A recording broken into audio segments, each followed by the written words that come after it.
ब्रह्मांड आपको आपकी मनचाही उस खूबसूरत बड़ी सी चीज़ देने से पहले आपकी बहुत कठिन कठिन परीक्षाएं लेता है।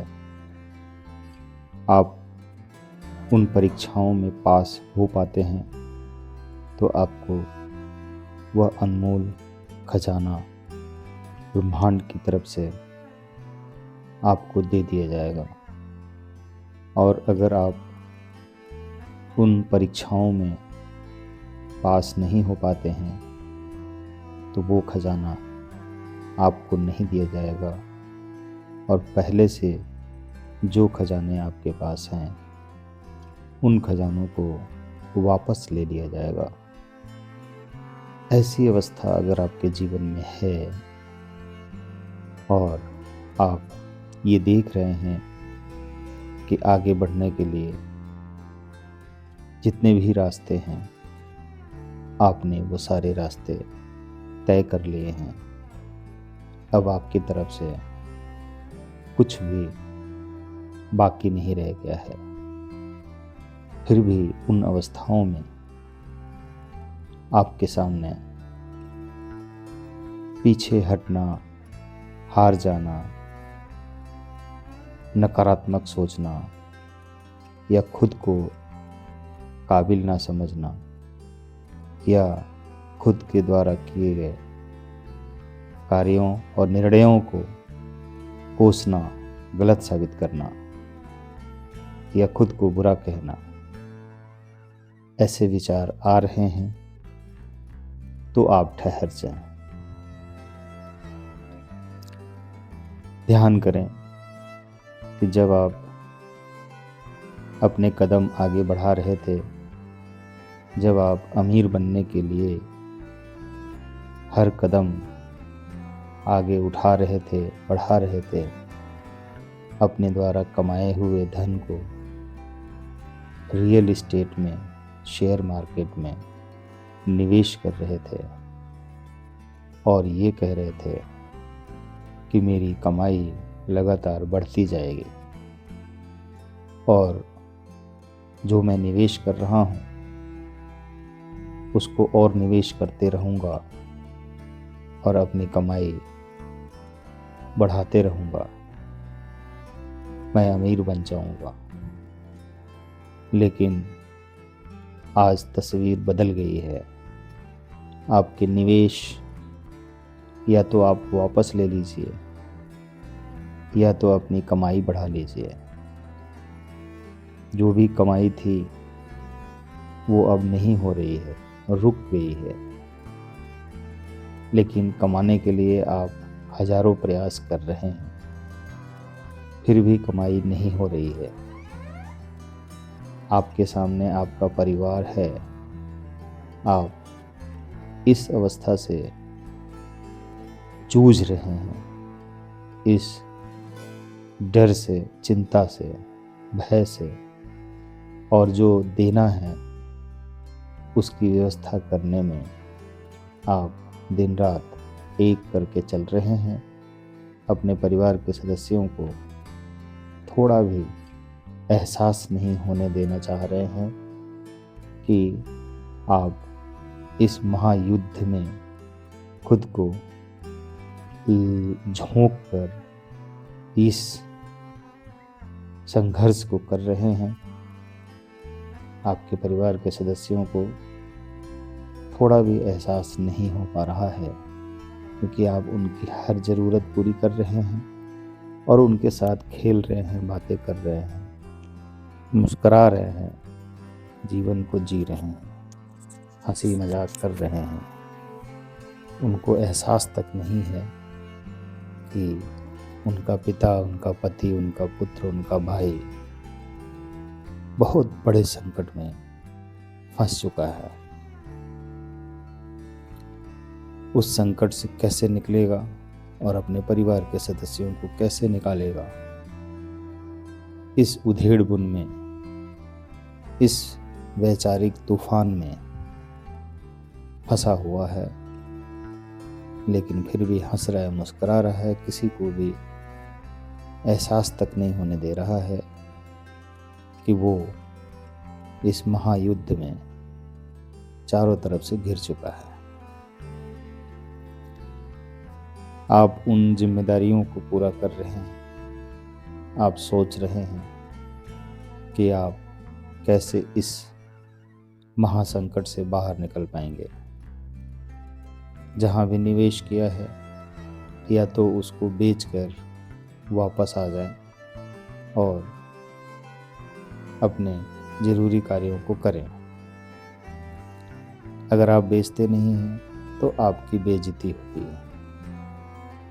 जब आप सामने वाले को समय से धन नहीं दे पाएंगे, उसकी EMIs नहीं दे पाएंगे, उसकी किश्तें नहीं दे पाएंगे, तो आपका सिविल स्कोर खराब होगा और वहाँ से आपका अपमान भी होगा। दोनों तरफ से आपका नुकसान होने वाला है और होना शुरू भी हो गया है। लेकिन फिर भी आप इस विश्वास के साथ डटे हुए हैं, लगे हुए हैं कि आपकी कमाई अचानक तेजी से बढ़ेगी और सारा लेन देन बराबर होगा। ऐसी विकट परिस्थिति से चल रहे हैं आप। फिर आप क्या करेंगे कि आप अपनी कमाई बढ़ाएंगे या अपने एसेट्स को बेचकर अपना काम चलाएंगे? सोचिए। अपना परिवार चलाएंगे और बाद में फिर से एसेट्स खरीद लेंगे धन कमाने पर। लेकिन क्या यही आप की इस समस्या का समाधान है, या आप अचानक कुछ ऐसा करें कि आपके पास धन आना शुरू हो जाए? आप ब्रह्मांड के साथ तालमेल कर रहे हैं। जो प्राकृतिक नियम है जो ये कहती है कि तुम मुझ पर विश्वास करो और जो काम है उसे करो, हम तुम्हें तुम्हारे विश्वास के हिसाब से अवश्य देंगे। लेकिन हम तुम्हें उन बड़े खजानों को देने से पहले परखेंगे, जांचेंगे, देखेंगे कि तुम्हारा धैर्य कितना है। हम सोचेंगे कि तुम कितने साहसी हो, कितने ईमानदार हो, कितने सच्चे हो, और तुम क्या इन नियमों को सही मायने में अपने जीवन में उतार पा रहे हो, या सिर्फ बातें हैं।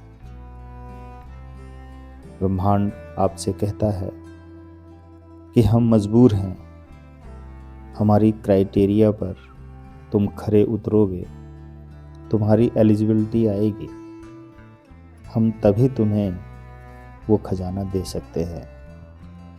और अगर तुम एलिजिबिलिटी पार नहीं करते हो तो हम तुम्हें वो खजाना नहीं देंगे। तो तुम पहले एलिजिबल हो जाओ और हम तुम्हें बिना कुछ कहे ही स्वतः ही वो खजाना तुम्हारे झोली में डाल देंगे। लेकिन तुम इस दुख से, दर्द से, कष्ट से, परेशानी से भयंकर तरीके से गुजर रहे हो। तुम क्या कर सकते हो? क्या तुम स्वयं को उस योग्य बना सकते हो जिस योग्य बनकर तुम्हें वो खजाना प्राप्त हो सकता है? तुम्हारे सामने विकट से विकट परिस्थितियां हैं। तुम्हें परखा जा रहा है, जांचा जा रहा है, तुम्हारे लिए सारे रास्ते बनाए जा रहे हैं उसी ब्रह्मांड के द्वारा। अगर आपने उस ब्रह्मांड के प्रति विश्वास व्यक्त किया है और आपको ये पता है कि आपकी चाही हुई वस्तु आपको अवश्य मिलेगी, और यह आपका विश्वास है, यह एक नियम है, इस नियम पर आप चल रहे हैं और आपको विश्वास है कि आपकी चाही हुई वस्तु आपको मिलेगी और अवश्य मिलेगी। वक्त कितना लगेगा ये निर्धारित कर पाना ब्रह्मांड का काम है। ऐसा निर्धारण करना ब्रह्मांड का काम है, आपका काम नहीं है।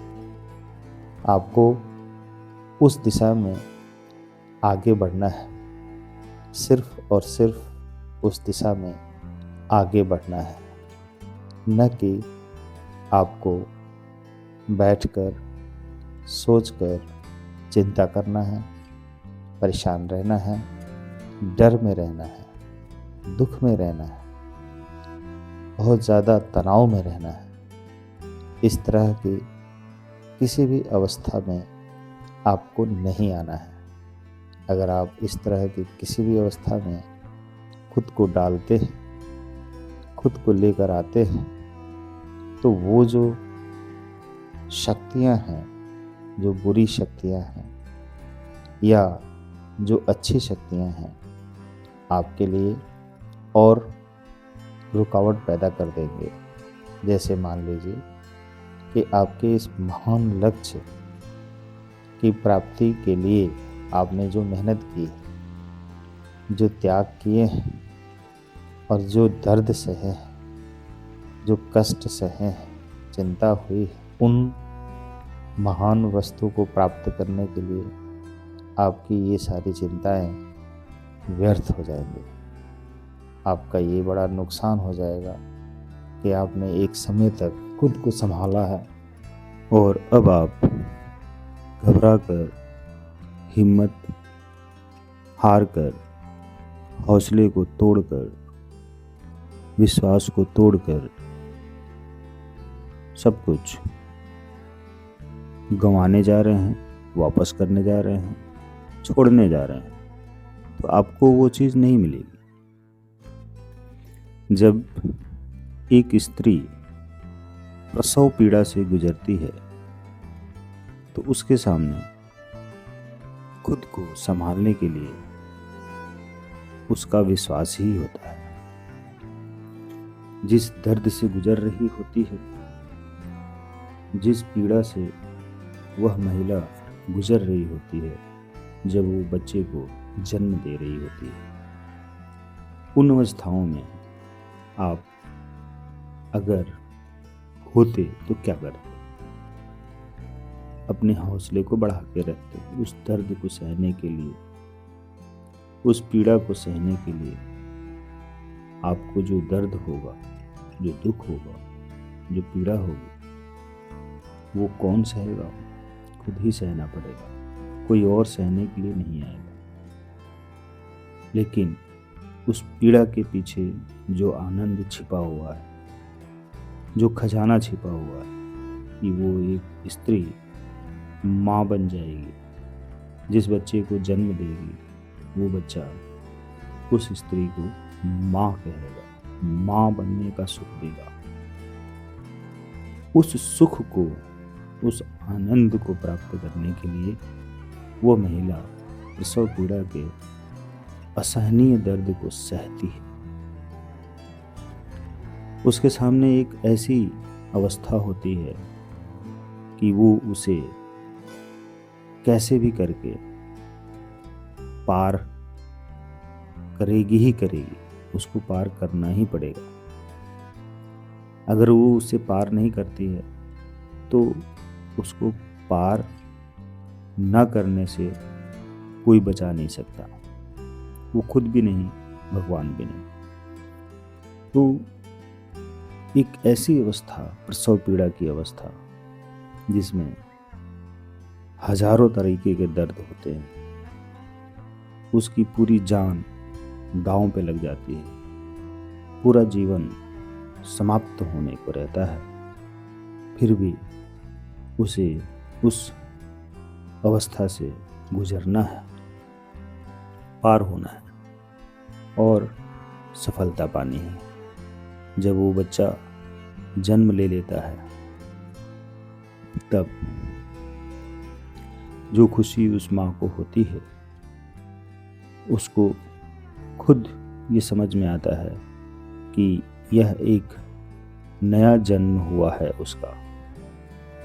मतलब उस बच्चे को जन्म देने के साथ में उस स्त्री का एक और जन्म हो जाता है उसी अवस्था में, यानी कि वो मर के जन्म लेती है दोबारा, जीते जी मर जाती है और फिर वो दोबारा जन्म लेकर आ जाती है।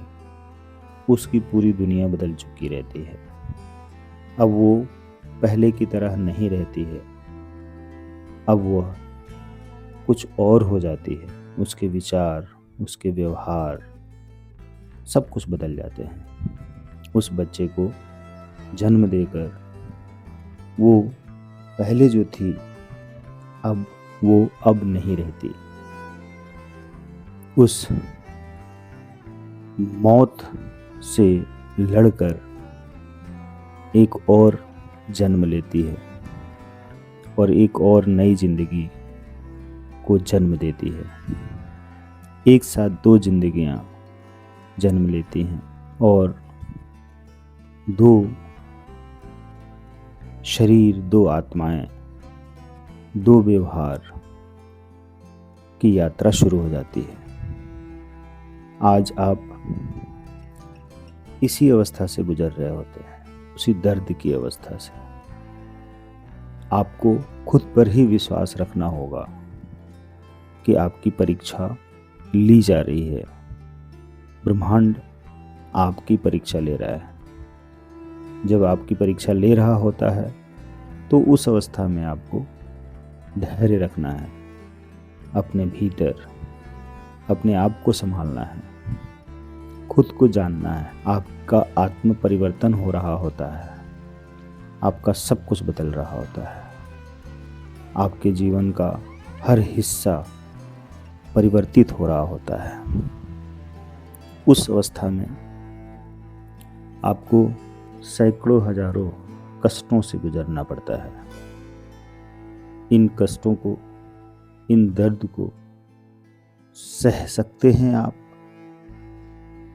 जिस प्रकार एक मूर्तिकार उस पत्थर से किसी भी दिव्य देवी देवता, किसी भी महान पुरुष की मूर्ति निकालता है, जरा सोचिए, उस पत्थर को बोलने की शक्ति होती तो छैनी हथौड़ी पड़ने पर वो चिल्लाता, ओह मुझे ना मारो, मुझे दर्द होता है, मुझे काटना छोड़ दो।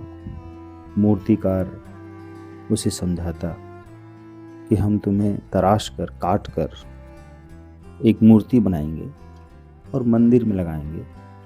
दुनिया तुम्हें पूजेगी, सम्मान करेगी, जीवन भर सुख में रहोगे। अभी का दर्द सहन कर लो।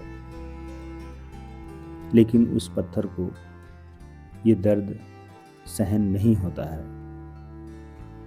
और मूर्तिकार से कहता है कि मुझे छोड़ दो, जहाँ पर मैं था वहीं पर रख के आ जाओ, मुझ पर कृपा करो, छोड़ दो। मूर्तिकार उस पत्थर को उसी जगह पर ले जाकर रख के आता है, छोड़ देता है। लेकिन दूसरा पत्थर लेकर आता है, उसको तराशता है। उस पत्थर को दर्द तो बहुत होता है, लेकिन वो एक बार भी नहीं कहता है कि मुझे छोड़ दो, मुझे दर्द हो रहा है, मुझे मत काटो, मुझे पीड़ा हो रही है। वो उस मूर्तिकार के छैनी हथौड़ी की मार को सहन करता है, बर्दाश्त करता है। मूर्तिकार उस पत्थर को लगातार दिन रात काट काट कर, छैनी हथौड़ी मार मार कर उसको एक मूर्ति के रूप में परिवर्तित कर देता है। इस दौरान जो उस पत्थर को पीड़ा हुई, वो प्रसव पीड़ा से भी भयानक पीड़ा थी। उसके बावजूद भी उस पत्थर ने उफ तक नहीं किया, मुस्कराता रहा और उन दिनों को याद करता रहा। कि एक वक्त मेरी पूजा की जाएगी, मैं खूबसूरत मूर्ति के रूप में परिवर्तित हो जाऊंगा और मंदिर में सजाया जाएगा मुझे, और वहाँ पर मेरा सम्मान किया जाएगा। उस सम्मान को पाने के लिए, उस लक्ष्य को पाने के लिए, उस पत्थर में वो विश्वास पैदा होता है और वो सहन शक्ति पैदा होती है। उसी सहन शक्ति से वो शांत रहता है और मूर्तिकार उसे मूर्ति बना देता है, काट काट कर मंदिर में लगा देता है। अब दुनिया के सारे लोग वहाँ पर जाकर पूजा करते हैं और उससे आशीर्वाद लेते हैं। अब उसी पत्थर की पूजा हो रही है, लेकिन उसका रूप बदल गया है। अब पत्थर से वो मूर्ति बन चुका है, किसी भगवान की, किसी देवी की, किसी देवता की, किसी महान पुरुष की। अब वो जब उस मूर्ति के रूप में परिवर्तित हो गया है तो अब उसको कोई कष्ट नहीं है, सुख ही सुख है। लेकिन जिस पत्थर को पहले मूर्तिकार ने छोड़ दिया था, उस पत्थर के ऊपर अब नारियल फोड़े जाते हैं रोज उसी मंदिर के सामने, क्योंकि उस पत्थर को उठा के मंदिर के सामने रख दिया गया कि लोगों को, जो श्रद्धालु हैं, जो दर्शन करने आते हैं इस मूर्ति के, दर्शन करने के साथ नारियल भी फोड़ते हैं, तो उसी पत्थर पर नारियल फोड़ा जाता है। यही है मनुष्य के जीवन की सच्चाई। जो व्यक्ति इस दर्द से तड़प कर, दुखी होकर उस महान लक्ष्य को पाने के लिए मना कर देता है, मतलब वंचित हो जाता है, वो कहता है कि मुझे उतनी बड़ी चीज़ नहीं चाहिए, क्योंकि उसको पाने के लिए बहुत दर्द होता है, कष्ट होता है। मुझे तराशा जाता है, मुझे तराशना सहन नहीं हो रहा है। उस ब्रह्मांड रूपी ईश्वर के द्वारा, गुरु के द्वारा, मूर्तिकार के द्वारा हमारी रचना की जाती है, हमें तराशा जाता है। वो पीड़ा, वो दुख, वो दर्द भयंकर जब हो रही होती है तो उस समय हम चिल्लाते हैं, छोड़ दो, छोड़ दो, छोड़ दो। एक इंसान छोड़कर भाग जाता है और जीवन भर ठोकरें खाता है। वो अमर नहीं हो पाता है, जीते जी मर जाता है। और दूसरा इंसान जो सहन करता है उस लक्ष्य को पाने के लिए, उस पीड़ा को सहता है, तो वो मर के भी अमर हो जाता है। और पहला इंसान जो छोड़कर भाग जाता है वो जिंदा रहते हुए भी मर जाता है। ये फर्क होता है, जो जिंदा रहते हुए भी मर जाए वो इंसान नहीं, और जो मर कर भी जिंदा रहे असल में इंसान तो वही है। तो आप किस श्रेणी में आते हैं? आप हर दिन मरते रहते हैं, जिंदा रहते हुए भी बार बार मरते रहते हैं, डर के भागते रहते हैं, आप सहन नहीं कर पाते, बर्दाश्त नहीं कर पाते, तो वो ब्रह्मांड आपको कुछ नहीं देगा। तो आप सपने देखना बंद कर दें, मत देखें सपने। लेकिन अगर आप इस श्रेणी में हैं कि आप उस लक्ष्य को पाने के लिए पागलपन की हद तक गुजर रहे हैं, आपका सब कुछ दांव पे लग जाता है, फिर भी आप विश्वास करते हैं और अपनी कहानी जो आपने लिखी है उस कहानी को पूरा करने के लिए, उसके अनुसार चलने के लिए तैयार रहते हैं, चाहे इसमें कितना भी बड़ा नुकसान हो फिर भी आप पीछे नहीं हटते। उसमें कितना भी बड़ा दर्द क्यों ना हो, सारे रास्ते बंद क्यों ना हो, फिर भी आप पीछे नहीं हटते, कोई ना कोई रास्ता निकाल ही लेते। क्योंकि 100 दरवाजे बंद होने पर भी हमारे लिए कोई एक दरवाज़ा हमेशा खुला ही रहता है। तो हम उस एक दरवाजे को कैसे खोजेंगे? अगर आपने खुद को इन हालातों में डाला है, चैलेंज किया है कि मैं सफल होकर रहूँगा, अमीर बनकर रहूँगा, यह आपका लक्ष्य है, तो आपको बड़ी बड़ी परीक्षाओं से गुजरना पड़ेगा। अगर आपकी इनकम रुक गई है तो उसको कैसे खोलेंगे, उस बंद दरवाजे को, उस रास्ते को कैसे साफ करेंगे और आगे बढ़ेंगे?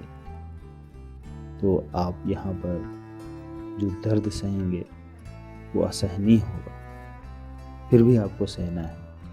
और एक पल वो आएगा जब ब्रह्मांड आपको महान खजाना आपकी झोली में डालेगा और आपको दे देगा, और वहीं से आप पूरी तरह से सफल हो जाएंगे, अमीर बन जाएंगे। उस खजाने को पाकर आप विश्व प्रसिद्ध हो जाएंगे। ध्यान रखिए, इस विश्लेषण का जो सार है वो यही है कि आप कुछ पाने के लिए जब सोचते हैं, इच्छा करते हैं, तो ब्रह्मांड देने के लिए तुरंत तैयार हो जाता है, लेकिन देने से पहले आपकी कठिन से कठिन परीक्षाएं अवश्य लेता है। अगर आप ये समझ जाते हैं कि इन अवस्थाओं में आपकी परीक्षाएं होती हैं, आपको धैर्य रखना है, पीछे नहीं हटना है, सिर्फ आगे बढ़ना है, तो निश्चित रूप से आप उस खजाने को प्राप्त कर लेंगे, अमीर बन जाएंगे, अमर हो जाएंगे, सफल हो जाएंगे। तो इस परीक्षा के लिए आप रेडी रहें, तैयार रहें। धन्यवाद।